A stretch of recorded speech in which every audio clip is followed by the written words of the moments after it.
Hello, everyone, and welcome back. Today, we are exploring one of the most influential figures in career counseling, John Holland. So, whether you're preparing for the National Counselor Examination, the School Counseling Praxis, doctoral comprehensive exams, master's classes, specialist classes, doc classes, or simply strengthening your professional identity as a counselor, Holland's theory is foundational knowledge for professional counselors as well as other mental health professionals. As counselor educators and counselors, if this is pertinent to you, it is also important to understand Holland's work through the lens of the CACREP standards, which emphasize career development as a lifelong process influenced by individual, cultural, contextual, and systemic factors. This also pertains to the 2024 CACREP standards specifically. Holland's theory remains one of the most widely taught and applied frameworks for helping clients or students understand themselves and make informed educational and occupational decisions. So let's get started with who was John Holland. John Holland was a psychologist and career theorist who developed the theory of vocational personalities and work environments, which was first introduced during the 1950s and refined throughout his career. Holland's theory continues to influence career counseling practice, career assessments, workforce development programs, and educational planning. His central assumption is simple yet powerful. Individuals are more likely to experience career satisfaction, stability, and success when their personalities are congruent with their work environments. In other words, people tend to seek environments where they can express their interests, values, skills, and preferred ways of interacting with the world. This concept aligns closely with CACREP's emphasis on helping clients develop career adaptability, self-awareness, educational planning skills, and informed decision-making throughout the lifespan. The foundation of John Holland's work is the RISEC model, spelled RIASEC, RISEC. Holland proposed 6 personality and work environment types, commonly remembered through the acronym RISEC. R stands for realistic. Realistic individuals enjoy practical hands-on activities and often prefer working with tools, machinery, materials, animals, or outdoor environments. Examples include electricians, mechanics, engineers, farmers, and construction professionals. Of course, this is not an exhaustive list. So the key words here are practical, mechanical, and hands-on. The I stands for investigative.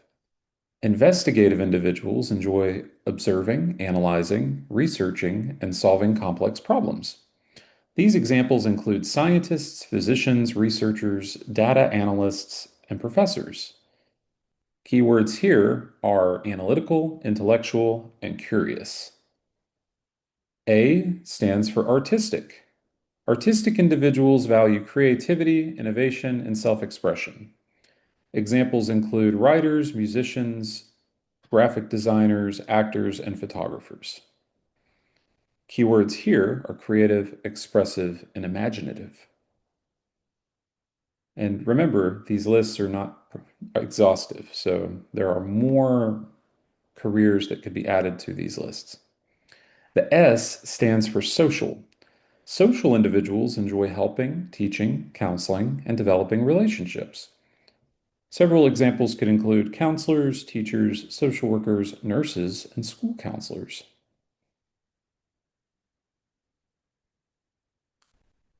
The keywords here are helping, cooperative, and interpersonal. Not surprisingly, many professional counselors score highly in this social domain. E stands for enterprising. Enterprising individuals enjoy leadership, persuasion, entrepreneurship, and influencing others. Several examples may include business owners, politicians, managers, sales professionals, and organizational leaders. The key words here are persuasive, ambitious, and leadership-oriented. And finally, C stands for conventional. Conventional individuals prefer organization, structure, efficiency, and attention to detail. Examples may include accountants, administrative professionals, financial analysts, office managers, and compliance specialists. Keywords here are organized, systematic, and detail-oriented. The hexagon model is one of John Holland's most recognizable contributions. The hexagon is composed of the RISEC acronym, 6 points, 6 letters. The 6 personality types are arranged in a hexagonal structure. Types located next to one another share more characteristics than those positioned further apart. For example, social is closely related to artistic and enterprising. Realistic is more closely related to investigative than social. Realistic and social are among the least similar types. This arrangement helps explain why some career combinations feel naturally compatible while others may create tension or dissatisfaction. Now, there are 3 key concepts that every counselor, school counselor, or other mental health professional should know as it relates to this. The first is congruence. Congruence refers to the degree of fit between an individual's personality type and their occupational environment. According to Holland, greater congruence predicts increased job satisfaction, better performance, stronger occupational commitment, and greater career persistence. This concept remains highly relevant in CACREP's focus on helping clients make informed educational and occupational decisions that support long-term wellness and life satisfaction. Secondly is consistency. Consistency refers to the relationship between an individual's dominant personality types. For example, a social artistic profile demonstrates higher consistency because those types are adjacent on the hexagon. A social realistic profile demonstrates lower consistency because those types are more distant. Higher consistency often corresponds with clearer vocational identity and easier decision-making. 3 is differentiation. Differentiation refers to how clearly an individual's interests are defined. A highly differentiated profile demonstrates strong preferences for certain personality types and lower preferences for others. Individuals with lower differentiation may experience greater uncertainty when selecting academic majors, occupations, or career pathways.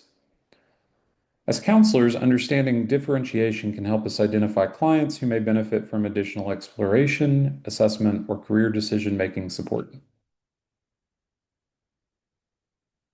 There are several CACREP 2024 connections here. One reason Holland remains important is that his theory directly supports several core career counseling competencies emphasized within the CACREP accredited program.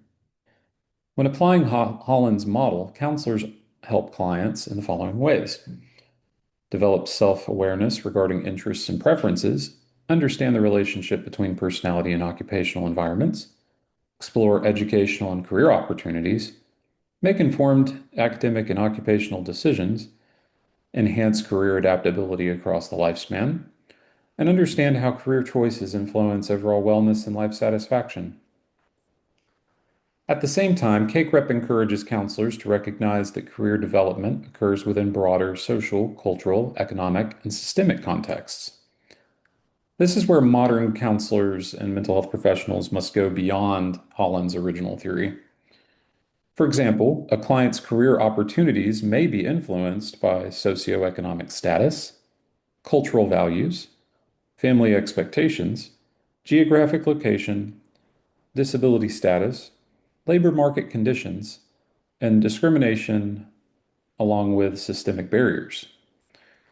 Therefore, Holland provides an excellent framework for understanding interests and person-environment fit, but contemporary career counseling requires integrating multicultural, social justice elements and contextual perspectives as well. So there are several assessment applications here. Holland's work serves as the foundation for numerous career assessments. The most well-known is the Self-Directed Search, or SDS. Many modern career assessments, online career exploration systems, and educational planning tools continue to utilize Holland's codes to connect individuals with occupations and career pathways.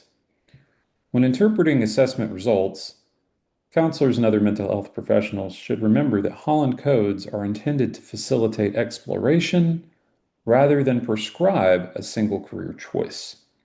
Exploration is very important, considering that many individuals, whether they be clients or students, have unique lived experiences and cannot fit within a cookie cutter system. And now, time for several NCE and school counseling practice tips. For examination purposes, remember these key points. First, I would consider memorizing the RIASEC acronym in order: realistic, investigative, artistic, social, enterprising, conventional. Second, whenever you see phrases such as person, environ, fit, or vocational personality, or occupational environments, interest inventories, career congruence, think John Holland. Again, whenever you see phrases such as person, environment, fit, vocational personality, occupational environments, interest inventories, and career congruence, think about John Holland. Third, know the three major concepts related to this theorist. Congruence equals the fit between person and environment. Consistency equals similarity among dominant types. Differentiation equals clarity of interests. Finally, remember that Holland's theory is considered an interest-based career development theory. If an exam question asks which theorist focused primarily on vocational interests and matching individuals to occupational environments, Holland would oftentimes be the correct answer. So in closing, John Holland's contributions continue to shape career counseling, educational planning, workforce development, and career assessment. His theory provides counselors and other mental health professionals with a practical framework for helping clients understand who they are, how they interact with the world, and where they may thrive professionally. As future counselors, counselor educators, supervisors, and leaders, among other professions, understanding Holland's work allows us to support clients and students in making meaningful career decisions while also recognizing the broader contextual and systemic factors and frameworks that influence career development across the lifespan. So I'd like you to thank you for joining me today, and I look forward to seeing you in our next video regarding counseling theories and other mental health topics. If you enjoyed today's video, feel free to like and subscribe for additional content, obligation free. Take care and be well.